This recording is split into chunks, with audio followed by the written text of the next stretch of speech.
Even when your Lenovo Legion 7i powers on, Windows can fail to load correctly.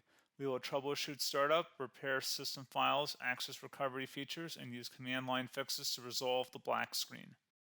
A lot of errors pertain to this problem, and we're going to go ahead and jump into what should hopefully be a pretty straightforward process, guys. And we're going to go ahead and jump right into it. First thing I'd recommend doing would be to actually go ahead and boot to the troubleshooting utility on Windows 11. So if you do a hard power off 3 times in a row, Windows should automatically attempt to launch the startup repair utility. And if it doesn't find anything, it will give you the option to select advanced settings, in which case it will take you to a screen that looks like this. Now, if it does not take you to a screen that looks like this, or you're unable to get to that, you can also download the Windows 10 Media Creation Utility, or Windows 11. They probably will make a creation utility for Windows 11 at some point. And it doesn't really matter, you can actually run the Windows 10 utility on Windows 11 as far as I'm aware. And you should be able to run the troubleshooting utilities built in within it. So you just would go ahead and download it to an ISO file and then burn it to a DVD or USB. It'd have to be about 4 gigabytes or more. It couldn't be a small USB flash drive, and it couldn't be a CD. It'd have to be a DVD. And then you'd boot your computer from it. So depending on the computer manufacturer, you'd have to tap a different key on your keyboard in order to launch that menu, in order to select what boot drive you want to go off of. So it could be anything between the escape key, F2, F8, F12, for example. And those are the function keys on the top of your keyboard. So you may have to just do a little bit of trial and error. Shouldn't take you more than a couple minutes. Googling it would probably be best before you even begin. But anyway, we're ready to go ahead and jump right into it. So we're on the choose an option page. So these will look very similar whether you're booting from it directly within Windows itself, or if you're plugged in a USB flash drive with the media creation utility installed and you selected the recovery option. So when you are setting up your Windows 11 installation or Windows 10, depending on the drive you're using, there should be an option to repair your computer in the bottom left corner of the dialog window, one of the first screens that comes up. You go ahead and select that, and then it would take you to a troubleshooting screen like you see here. And you want to go ahead and select troubleshoot, reset your PC, or see advanced options. And then there are going to be a whole bunch of options in here that we're going to explore in today's video. The first one, we're going to actually go underneath advanced options, and then select startup repair, fix problems that keep Windows from loading. So go ahead and select that first.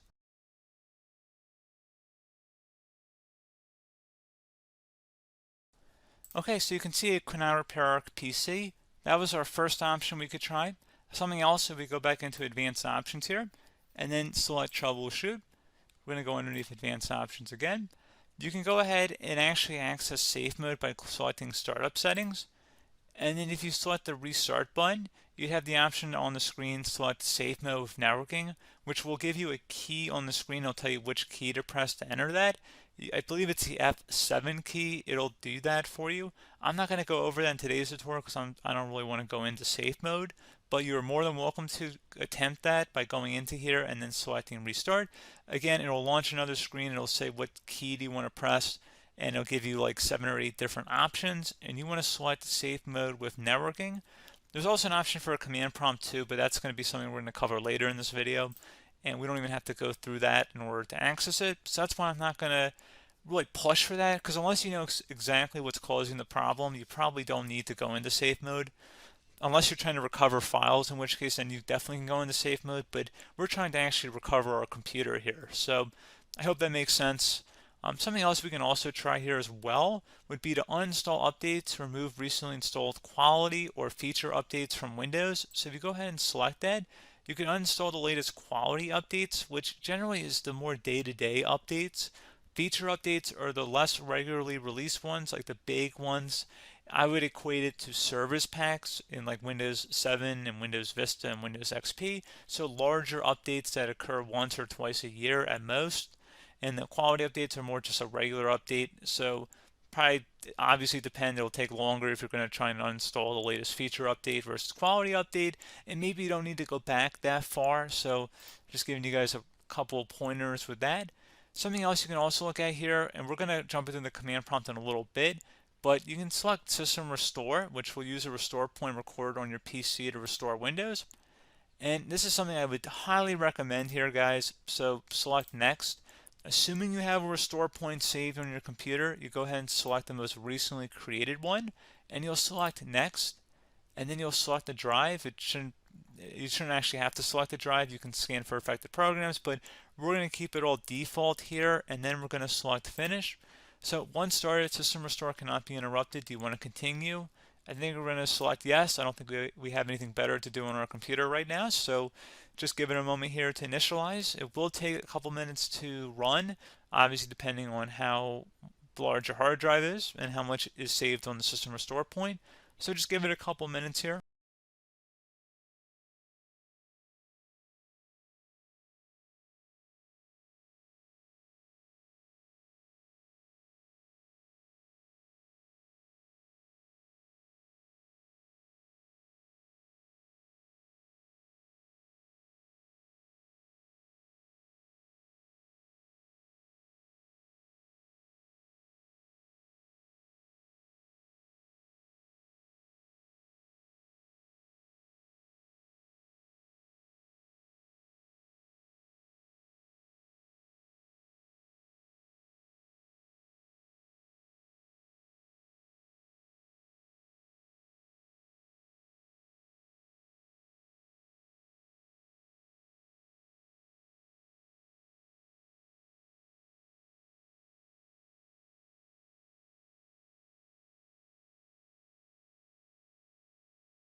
Okay, so you can see the system has been restored successfully.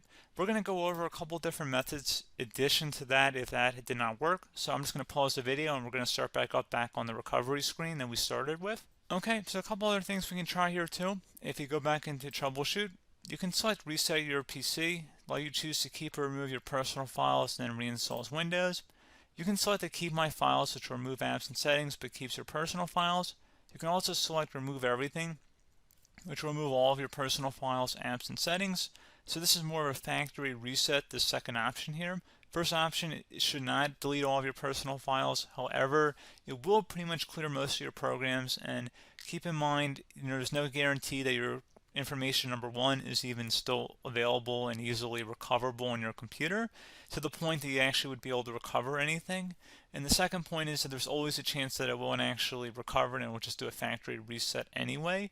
So there's no guarantee that actually would keep your files anyway. So I would recommend trying to get a recovery tool and backing that up first before selecting it anyway. But again, those are a couple different options. And then something else you can try here if you go back to the choose an option. Another option, if you go underneath choose an option and select troubleshoot, advanced options, and now select where it says command prompt. Okay, so the first thing we should do is type our main hard drive here. In most cases, it should be the C drive. So you just do a C colon and then hit enter on your keyboard. So once you're underneath the C drive, we're going to type in dir and then hit enter on your keyboard. It should have program files, users, and Windows all in there. That's how you know you're in the right directory.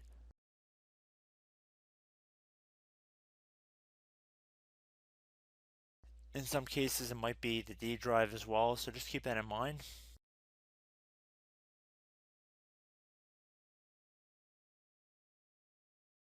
Next thing we're going to do is type in cd space / Windows / system 32 / config,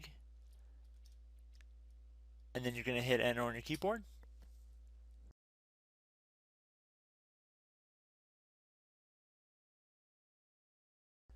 So now you're going to type md space backup. If you've seen other tutorials, it might also say to put down md backup. That's because the backup name is pretty common when you want to back something up. So you can name this whatever you want, doesn't have to be backup. So if you've already made a backup folder in the past, you could do backup 1, for example. So once you're done setting the name you want the backup to be called, hit enter on your keyboard again.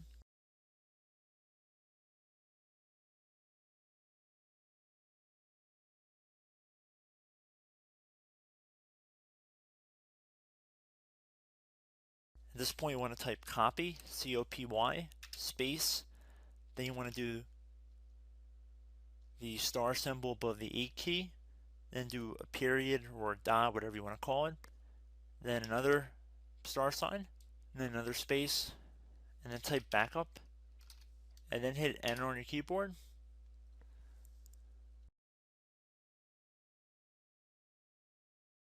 Now you want to type cd reg back, R-E-G-B-A-C-K, and then hit enter on your keyboard.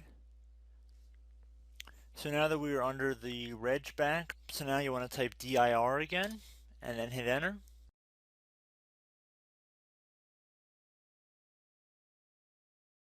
So now at this point we're going to type copy again. So copy, space, star sign, dot, another star sign, space, and then 2 dots.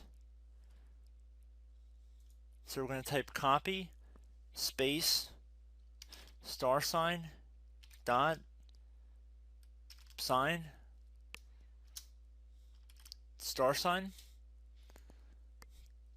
dot, dot, and then hit enter on your keyboard again. So for overwrite, you want to overwrite all. So type A on your keyboard, so capital A, and then hit enter on your keyboard.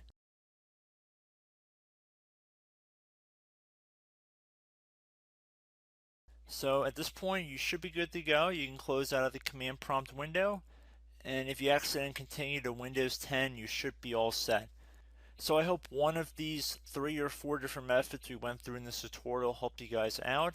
Again, I'm not sure if you guys heard me earlier, but try to go back into your safe mode if possible and uninstall any programs you know might be conflicting with the Windows startup if you can get into safe mode.